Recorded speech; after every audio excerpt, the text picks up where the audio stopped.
Welcome to the R.E.A.L podcast, where hosts Shane Kilby and Duane Murphy dive deep into the world of real estate agent life. From overcoming hurdles to celebrating success, join us as we explore the journeys of industry veterans and rookies alike. Get ready for bi-weekly episodes packed with advice, feedback, and mentorship from the best in the business.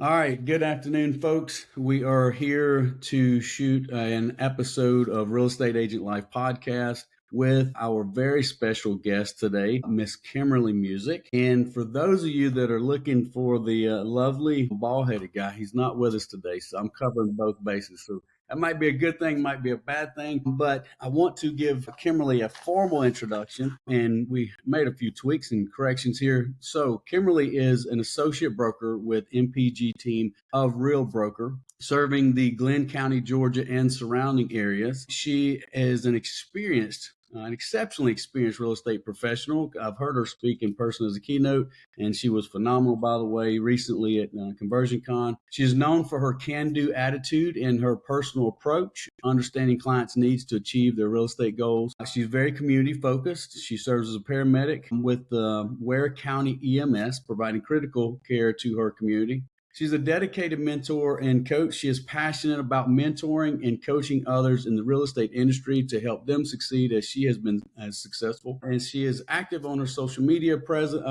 Kymerlee engages with the community and clients through platforms like Instagram, sharing insights into her professional and personal life. And we're going to include all that stuff at the end of this episode, so stay tuned for that. And I have enjoyed, observing her from a distance ever since I heard her speak back in Nashville. So Kymerlee, welcome to the podcast. How are you? I'm good. Thank you for having me. Absolutely. So if you don't mind, we usually open up the podcast with a little bit of backstory, give you an opportunity to introduce yourself and just kind of tell us a little bit about where you come from and how you got into the business. So I can keep it pretty short and sweet. I was working 72-hour shifts on the ambulance in McIntosh County. So 72 hours straight. We do sleep between calls, things like that, eat, all the things. And I had a 6-month-old son, and my husband would come up to the station and visit me so I could breastfeed at the time. And he looked at me and said that this wasn't working anymore. And my heart sank. Luckily, he wasn't talking about us. He was talking about my career choice. And I asked him, I said, well, what do you want me to do? All I've ever done was medical for the last 8 years at that point in time. And he said real estate. So I called up a friend of mine who I knew was doing it because I never really thought about real estate or anything like that. And she said it was a life-changing career. That's all I needed to hear. I did my class in about 4 days and was licensed in 8. That 4 days? Yeah, I worked a 72-hour shift and I knocked it out at the pre-licensing course, and then I scheduled my test. So from start to finish, it was about 8 days. That's wild. Wow. Real quick, it looks like Duane is able to make it. If it's okay with you, I'm going to let him hop in because he needs to hear this, because the reason I say that is I'm a licensed instructor as well. We have 5-week, 10-week classes, and my wife is in lending, right? And so just hearing you make that statement of that those few days after that shift is incredible. Hold on one second. I think I can pull that off masterfully, hopefully. Let's see. Maybe. There he is. There he is. We're live. We're recording, so just be mindful of that going in. Real quick, I'll catch you up though, because this is where we're at. We just crossed the backstory, and it's already on fire. It's already on fire. You're aware of Kymerlee and Conversion Con as she serves with her local EMS. And the reason I wanted to go ahead, when I saw him trying to get in, I was like, let me go ahead and get him in, because he is up until recently, and probably his heart's still there. He still works with local fire department, volunteer.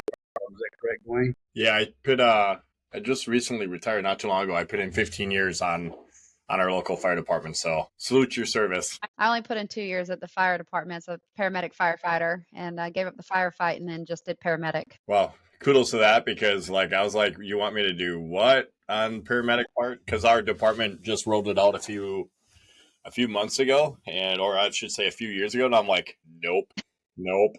I don't like the firefighting. Nope, not for me. I run into a burning building anytime before I got to do just some trauma or bandages. Nope, not it. Here's the twist though. And you probably already know this, Duane. I didn't know that it was the same or similar hours. She was 72 hours on, which I mean, at that location in that position. However, along this path, her and her lovely spouse decided for her to get her real estate license, and then she did this in 8 days. She did this in 8 days at the end of that shift. I'm like, if I would have been around and would have known you were headed down, I would have threw everything at you to get you in my company and on my team, just because the work ethic, the commitment to lives, to serve your community, all of the things that we do so wholeheartedly each day in this industry, you had already created that foundation. Mm-hmm. And then to go do it in 8 days, that is absolutely unheard of. I'm about to wrap up a 10-week class. We're in halfway through week 7, and our next class is a 5-week class. Gotcha. The 10-week class is it's pretty good pace. The 5-week class is brutal for the instructors, brutal for the students. And then I'm like, 8 days. I'm like, it makes 5 weeks look like a cakewalk. Well, that's how I did my paramedic. It's normally a 2-year program, right, to get your paramedicine, but I did mine in about 5 months, I think it was. Most of it online, and then we would spend a weekend for 5 months straight, like one weekend out of the month in person. And just if I drag my feet or it's a long drawn out process, I lose interest quickly. Yeah, unless you've taken the paramedic test, I don't think anybody has any indication of how hard that really is. I mean, that'd It's be not like easy. taking like 6, 7, 10 real estate exams and putting them all together would equal that paramedic test. I've seen just pieces of it. I was like, nope. Yep, the hands-on and the ABC choice. So it's that intense. That's crazy. But I mean, it makes sense. I mean, you're hands on with life and limb. Mhm. Yeah, I mean, they're truly saving lives. I mean, not that the firefighters don't, so I would never bash on a firefighter because, I mean, we are running into burning buildings, but it's, there's a lot to it, but it's, spray the wet stuff on the hot stuff and, and do a lot of that. When you're talking what paramedics do, nothing but love and support for them because they truly keep us alive too. So that's cool. Well, let me ask you this. Let's back up just a second. So what made you want to be a paramedic? So I don't know. You start out with the EMT. So I was a swimmer. I swam for 14 years competitively. I made it to a full ride scholarship, made it to Olympic trials, and I blew out my shoulder at Olympic trials. And so that ended that career, right, that I had the dreams and aspirations of doing. And so I moved back home and went to my community college here. And I was going for like veterinary medicine, something, I don't know. When you're young, you don't know what you want to do. And I just kept seeing, ambulances drive by. I'm like, ooh, shiny lights. Like, let me get into that. And so I did some research, had some friends, and got into a local class for EMT. Went through my basic and my advanced, moved to South Carolina, worked up there for a few years, got in a really bad accident in the back of the squad. The paramedic flipped us on the interstate. Quit the squad for about 4 years, worked in the ER, swallowed my fear and got back on the ambulance. And then rocked and rolled with that. And my husband, who we were friends with in high school, we ended up having a child, and those shift work was not working for us anymore.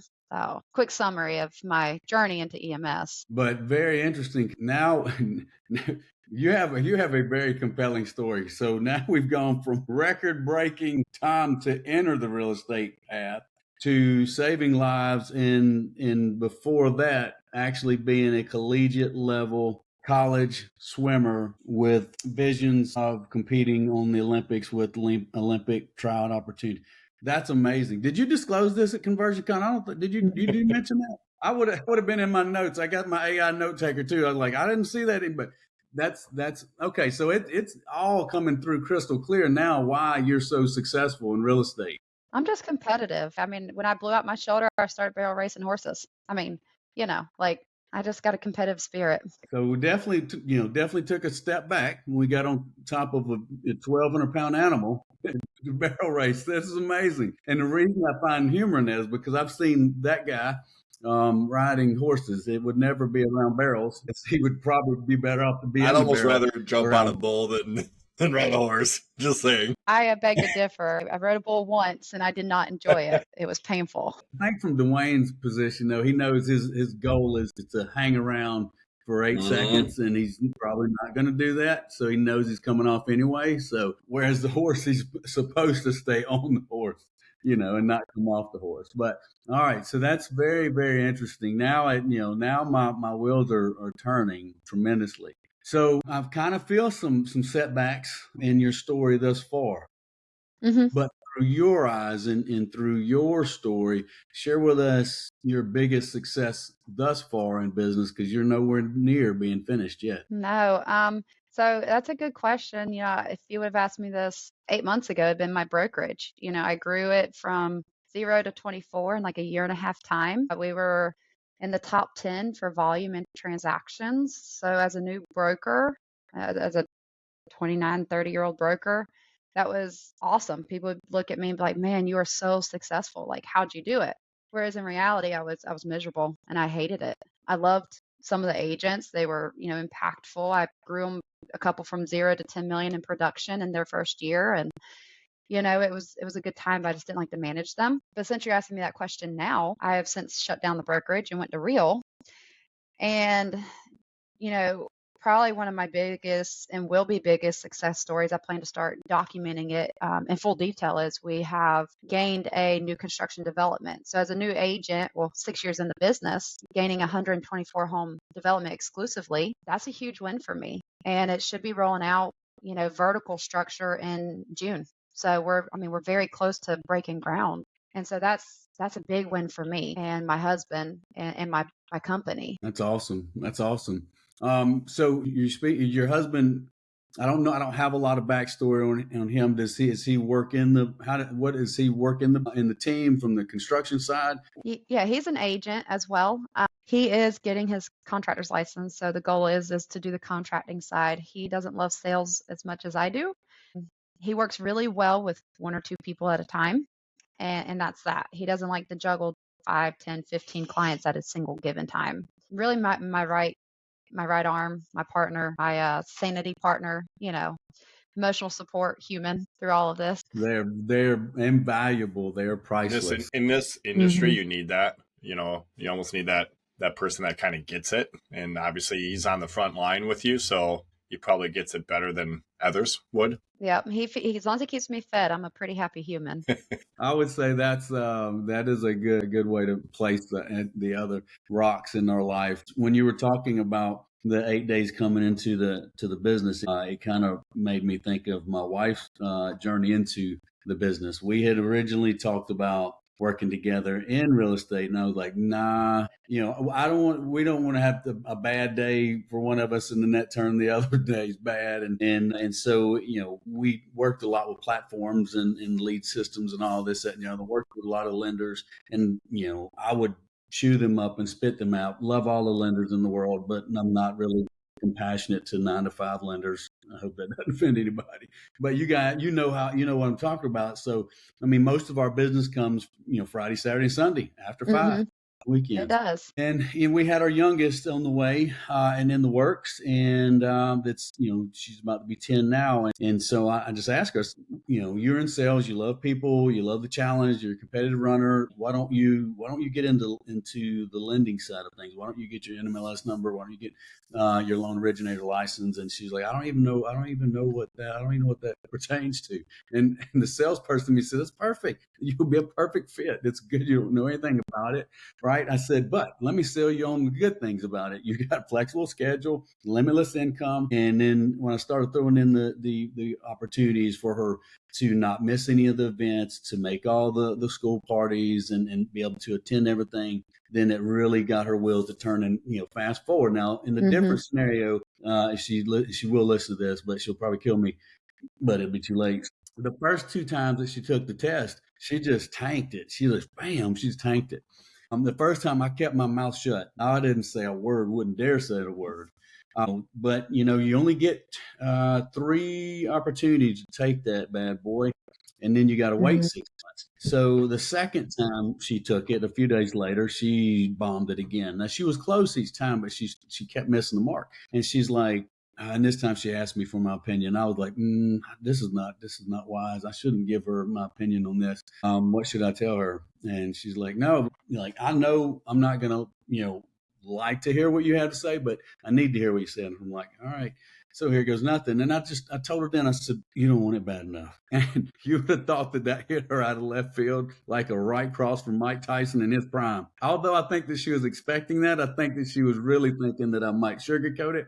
But I didn't want to. I didn't mean it in a hurtful way. Mm-hmm. What I meant was, and once she gained her composure, and I knew that there weren't going to be knives thrown, I said, I don't mean this in a bad way. I mean that when you want it as bad as you want to breathe, when you want to cross that finish line and pass that NMLS test, as bad as you want to PR your next race, that you want to win in your class, and when you put that pumpkin seed on the other side of that finish line, and that score is up here where you need it to be, when your why will make you cry, I said, then you will crush that. Mm-hmm. And she didn't say a lot, and I'm like, I don't know where this is going to. I may get served tomorrow. There may be papers soon, and I need to watch what I eat and make sure everyone else is eating the same food and drinking the same fluids that I am. Make sure nothing's been tainted. And a few days later, I didn't even know she went and took the test. And then she took it, she crushed it. And she's wired like you are, as far as like the competitive spirit. Like, there's days I'm like, you need to take that file out back and put 2 shots in it and let it be done. Like, you're losing your mind and you're losing your wallet off of it. But she is wired just like you, as far as, no, I'm going to see it to the finish. I'm going to see it through. And because of that, she serves our agents, a lot of our agents, and then she serves agents all over the community. But agents come back and do business with her again and again and again, because if she looks at that file and says there is a way that we can get this done, she's not going to back off of it until she gets it across the finish line. And those have led to some of the best testimonials for her. So I tip my hat to you for being that all-in agent. Just like you said, your spouse, like, he 1 or 2 or 3, he's good. He doesn't like 5, 6, 7, 8, 12, 15 clients at a time. I commend you for that, because there's just something about competitive, driven, relentless moms in a sales role. Mm-hmm. Like, Oh, you won't beat them. You will not. You might join them, but you won't beat them. So let me ask you this. If you had to put it in words, it could be a person, could be an influential person or place or book or movie or quote, could be anything. What would you say has been your greatest influence in life and business up to this point? I really don't know. I think my biggest thing is to not necessarily not fail, but to get back up and go again. A lot probably just from my upbringing. Everyone has childhood trauma, but I've got a pretty dark childhood from, drug addicted mother and adoption and then alcoholic parents and all the things in between. But really just wanting to stand out and just make a way for myself and break those chains that I really should have succumbed to. Having alcoholic parents, I should probably be an alcoholic. Just working a low end job, things like that. But I don't, and I won't, because I recognize those factors, and I'm not going to fall to the shallows of that. It gave me goosebumps. As you can see, I have goosebumps. And the reason is because behind every success story, behind every person who has achieved any level of success and milestones and mile markers to go in their life, they've all been through something. They've all been through a storm. They've been through those dark times. I'm 50. I'm about to be 51, and I've been there. Duane's been there. Like, I've never met a successful individual in business at all that has ever just come through a perfect childhood, a perfect upbringing. And it took me a long time to really embrace those dark days, because without those dark days, those moments that, as a child, you're like, why is this like this? And it's later on in life when it finally hits you, someone like, and John gets way too many free plugs on the podcast, but oftentimes we will, because we interact with a lot of the same mindset agents and entrepreneurs and business folks that have that similar mindset and similar situations, what John has shared with all of us. But it's that moment in time that that all connects. It all comes together, and you're like, I don't have any grudges to that. I don't hold anything negative about my upbringing or the mistakes that were made in that parenting. And you actually start to wonder, it's like, we're all wired to be the way that we are from things that happened long ago. So the people who weren't the best role models for us in life, right, it's almost like, you know what? They got a story too. They had a story. But it's when we get control of that and we have the opportunity to go, you know what? I'm glad life happened that way, because had it not, I might not be on the same trajectory, might not have come in contact with the same people that I have in my life, right? I may not have the same level of success that I have today. And none of us are where we want to go, but we're headed in the right direction. We're headed in the right direction. So let me ask you this. So we kind of walked in to our greatest win. Congratulations on that development, by the way. That's going to be awesome. What do you think your biggest hurdle, failure, setback in business has been? Because you're too successful. You're doing too big of things to have not had the breath taken out of you and the wind taken out of you. So that's how I know that we've all been through something, because you're doing big things. You're doing big things. What would you say that biggest failure, that biggest roadblock or hurdle has been for you? I think for me, it was the brokerage. You get into real estate, you've been in it 3 years, you're supposed to get your broker's license, supposed to open up a brokerage and grow a big firm. But the reality of it is, it's like going backwards in time, especially with cloud brokerages nowadays. And kudos to those that are running successful independent boutique brokerages. But for me is, I was also in production. I didn't run it correctly. It put me in a financial place in my life where, you have to decide what you're going to pay and what you're not going to pay. And so for me, it's like, I never, ever, whenever have to look at my kids and say, well, mommy failed you. So for me, hitting rock bottom was a piece of humble pie that I needed, I feel, to be able to rise from that, learn from my mistakes, brush off, get up and do it again, but better with the right mentorship too. I went through all of that with no mentorship. I was headstrong, gonna do it the way I saw fit, and I fell on my bottom pretty hard. So I got back up, and we're at it again, just in a different path. Well, I can tell you this, that, you hear people say this all the time, that stop overthinking, stop worrying about what other people think. A lot of times in business and our solopreneur lives, like a lot of times we do things that aren't rewarding to us simply for the fact that we think that that's what we have to do to please everybody around us. Right. And you nailed it. So about the brokerage and what we're, the evolution of our path through this industry, because we all come in this business, we define it many different ways, but we all enter this business to be successful and create freedom. Whether that's doubling our income, tripling our income, whatever that might be, we want this business for freedom.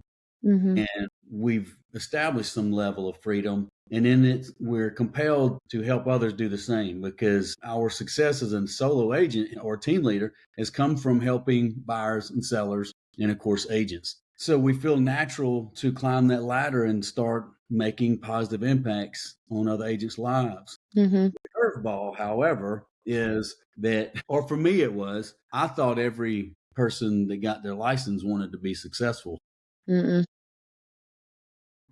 I guess that they do want to be successful. I guess their definition of success is much different.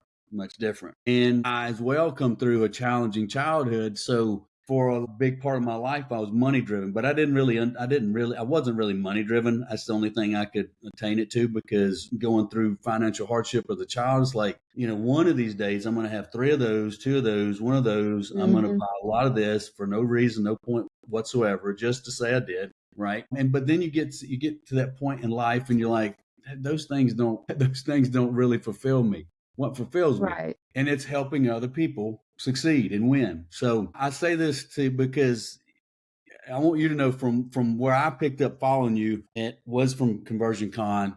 I could see no failure. Right. But now I know that we all come through challenging times, but when I messaged Duane, I said, we're gonna at that point in time, I already envisioned having you on this podcast, and we hadn't even launched this podcast. We didn't launch the podcast till January, but I said, "Yep, she's going to be on the podcast. She's got a great story to tell." Note to self. So, kudos to that journey. Kudos to that journey. How old are you again? I'm 30. That's I amazing. have a question on that. I got 2-year-old twins and a 6-year-old too. I have a question on all that. So,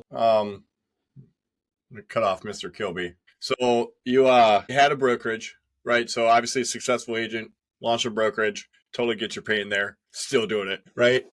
No. Kilby's still doing it too, right? So still glutton for punishment. And now you have this development coming. So let's I want to hit the fast forward button just a little bit. So because you're uber goal driven. I mean, we've established that principle like 1,000%, right? Like everything, like I'm going to achieve this, I'm going to do it, right? I'm going to achieve this, I'm going to do it, right? And you run full speed ahead and just like let's go. I'll figure out how to build a parachute on the way down, right? So I truly relate to that. Like I don't know how, but we're just going to jump out the door, and I tell you what, we got 10,000 feet to figure it out, right?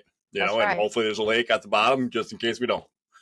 If not, hey, it was a fun trip down. So with that being the premise of it, where do you see yourself? Just pick a number. Where do you see yourself like 7.5 years from now? Like what does your vision, right?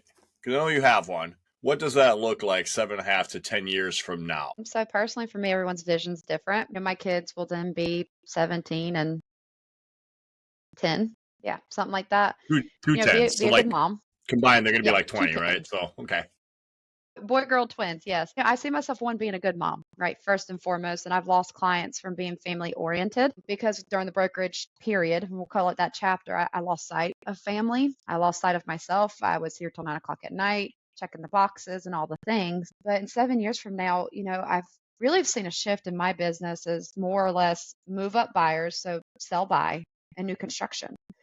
The vision for myself and my husband is him to be a contractor, us run developments, maybe even have our own development that we're selling. I didn't share this, but we did also just land another 68 home development. They're manufactured homes, but they're all 200K and under, but still, 68 with the 124 development. So I told this developer, he's out of Atlanta, great guy, David Allman. I was like, I've never done this before. I mean, I was being interviewed against other brokers, and I was like, I've never done this before.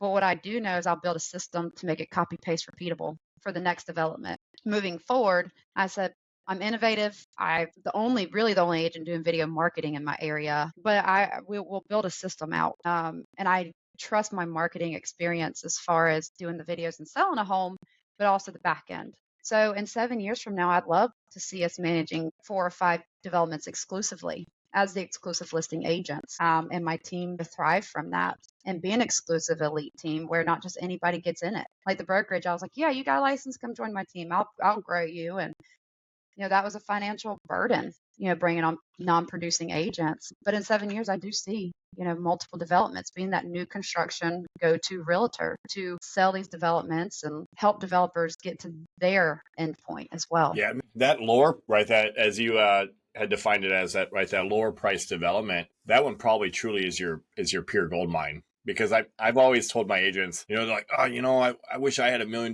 listing. And our average price is right high 200s. You hear it all the time. Oh, I wish, this agent's got that $1 million listing, or this agent's got that $750,000, or whatever the heck it may be, right? An Uber priced home. And I'm like, no way. Any day of the week, give me 10 100s, right? Nowadays, You can't find 100,000 in our market, right? So 5 200s. Yeah, so 5 200s, right? Because if they're at 100,000, they probably only have 3 walls and a half a roof in this market. But I tell them all the time, right? Like, you don't want that. Like, if you can get it, great. You're going to want 10 100s, or you're going to want 5 200s every day of the week because, oh, by the way, you're going to sell them a home. They're going to be super appreciative.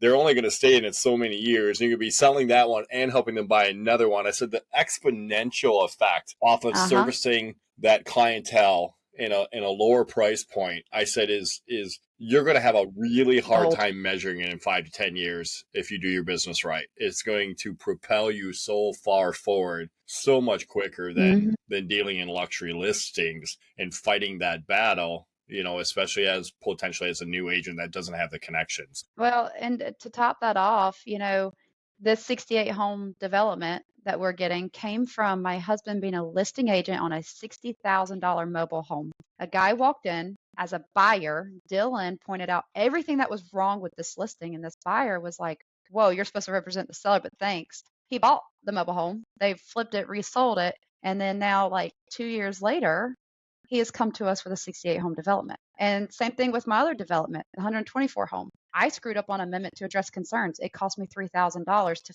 fix what I screwed up. And I told that buyer, my buyer, I said, look, I screwed up like big time. I'm sorry. Let me get this done before closing and we move forward, right? A year later, she calls me and says, I've got a business opportunity. And that's why, because of my screw up and owning up to it. And, I've sold those $2 million homes and I've worked with those $5 million buyers because we do have that luxury market in our community of Sea Island and St. Simon's Island. I grew up on St. Simon's. I don't want to, I will work with those people and I work with them well, but my ideal client avatar is the blue collar workers, the firefighters, the teachers, the people needing to buy and then move up and sell, those type of buyers. I'll sell a $2 million house all day long and do it well, but I'd much rather have five $200 buyers. And I try to tell agents that as well. Nice. Very nice. Very good story. Very compelling story. So let me ask you, let's go in a different direction. So if you had the opportunity to look back at the younger version of yourself or another agent or, 8-day student entering the business, what's one thing that you would have said or would like to say to that younger self or that younger new agent coming into the business that you wish someone might have said to you or given you that tip or pointer or piece of advice? Find a mentor, find a coach, and invest that money back into yourself. Because I went for 4 years without a coach, without a mentor. I had YouTube and Facebook, but I feel like had I got coaching and gotten the right circles, because your circle may not be local. Your circle may be like the John Cheplack circles of Reside or things like that. Find your circle of good people who are doing better than you and just be the dumbest person in the room. Come in with the mentality of I want to learn. I go to these conferences and I try to learn the material as if I'm going to have to reteach it because then I absorb it better. And I've really found myself in some amazing circles ever since I got out of the small town mindset and looked elsewhere and found my community of people.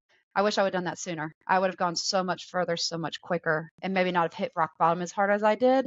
But, it's a journey. I'm appreciative of those hard times. Yeah, we have these conversations a lot. It is, we just got, Duane and I just got back from a small, intimate mastermind of individuals just like the three of us that left their market to go have conversations in rooms of equal to or greater than success. One of those, it's funny because we help one of the members of that group to grow their team. It's just them. But when you flip the coin, every transaction they do is multi-million-dollar transaction. And they do a lot of them. So sometimes I'm like, here we are helping this individual and she produces way more than we do when you look at it from a transactional standpoint. But it does. You nailed it. And I just want to point out, like, everything, just like you said, everything that you need to learn and want to learn in this business is free. It's out there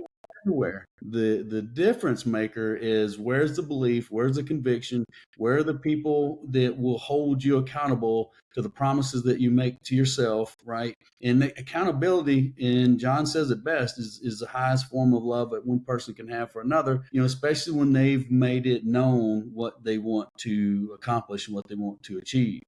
And it is about getting in those rooms and feeling inferior. Like, be prepared to be humbled if you're not humbled already. It won't be long for you to go, wow, maybe this room was a little too big. Maybe I should have thought this a little bit, through before I stepped in here. That is wise words. And that means a lot, because one thing that you see amongst individuals like yourself and us, I'll throw us in there too, because we are still in that running independent brokerages and just, I don't know, Duane used to have hair like I've got, and if I don't stop, I'm probably going to be bald like Duane.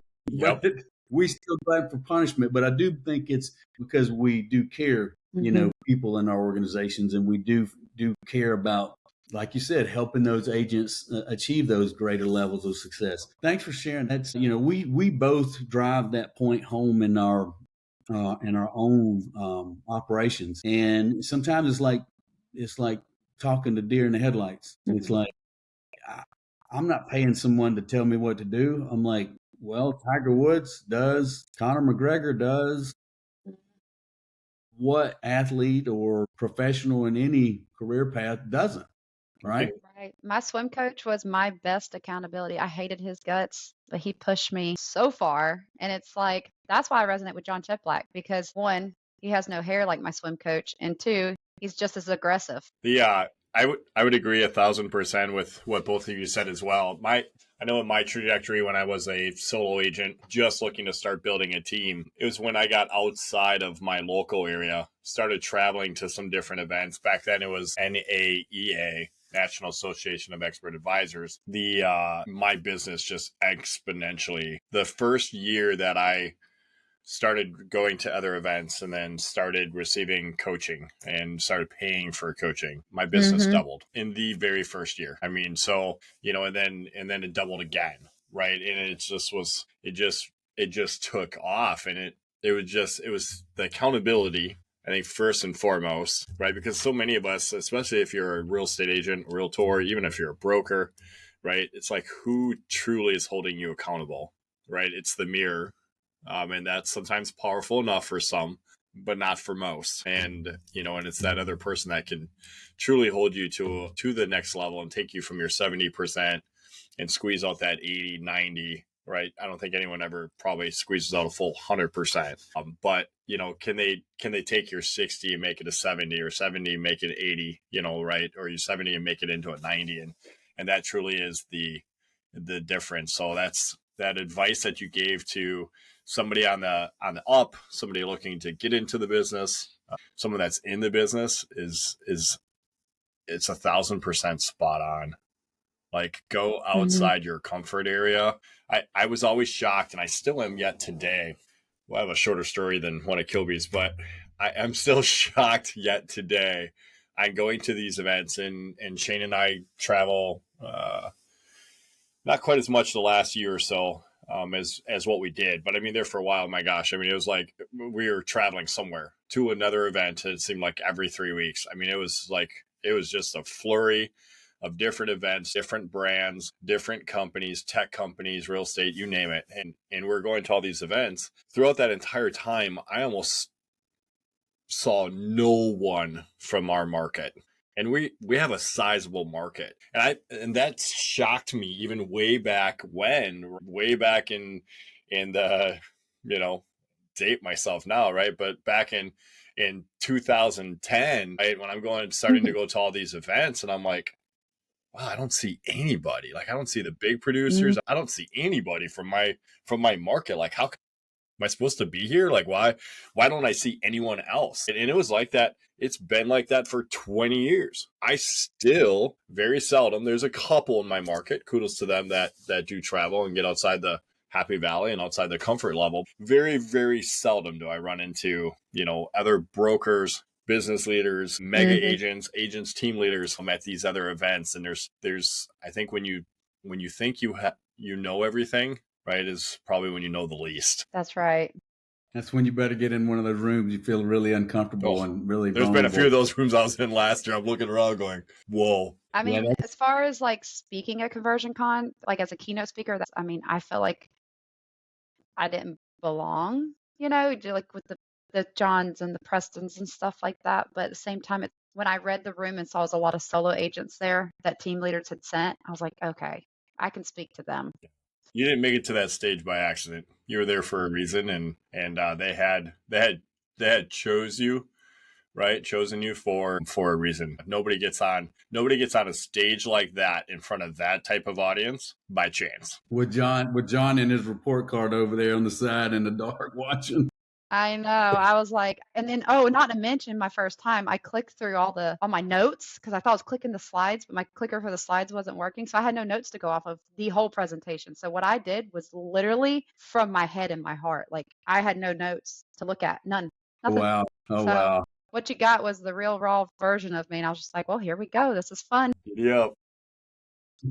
Yeah, we're going to learn or we're going to win today, one or the other. Yeah, we were Yep. talking about that before we started, and, she was like, just out of the blue, and I'm like, yeah, you weren't going to tell John no anyway, so we might as well just go all in with notes or no notes. I was flying into Panama when I got the message to speak in Panama at a girls' conference, and that's when I got a message from Jennifer Satz as the plane was landing. I was like, yes. Very cool. Very, very cool. Yeah, that's it's just a testament and a testimony to your hard work and your perseverance and your drive and your story. So it's been very enlightening. What I knew about you already was very compelling, and this has just made it that much more. So for all of the listeners out there and those who watch or listen to this podcast at a later date and time, I know that they're going to want to follow you for some more insight and connect with you on a deeper level. How would everyone best connect with you? And we'll put those in the show notes as well. But what's the best way for one to connect with you? Honestly, through Facebook. I don't do much Instagram. I have an Instagram. It's Miss Music, but I do a lot through my personal. A lot of people reach out, and then I hop on Zooms with them and guide them. I had a call today with a young gal wanting to join R.E.A.L, and I don't recruit. So Facebook is the best way to connect. You'll get the real raw me from there. Well, I've watched and observed from a distance since Conversion Con, and it's folks, it's what you see is what you get. She doesn't sugarcoat it. It's easy. It's easy. She makes it look easy, but I can already tell you, like a mom, a spouse, and young ones, and the family approach and the amount of business that you do. I mean, you may make it look easy, but I can promise you it's not always as easy as you make it look, especially for us guys anyway. Moms are like superheroes anyway, but that's a whole nother conversation. Yeah, folks, so connect with her on Facebook. You won't be disappointed. What you see is what you get. Like, she is that awesome. Is a keynote speaker all the way down to a spouse, a mom, and a local hometown favorite in her own markets. With that, we will go ahead and put a bow on it. We just thank you so much for being here today, Kymerlee, and we can't wait to get you back on the show again here in the near future. In the meantime, please like and share and subscribe to the podcast, and we will be pushing out some more content here very soon. Take care. Thank you, guys. Thank you. Peace. Thanks for joining us on this episode of the R.E.A.L podcast. Don't forget to connect with us on YouTube, Facebook, Instagram, and TikTok for more exclusive content. Keep striving for success, and we'll see you in the next episode.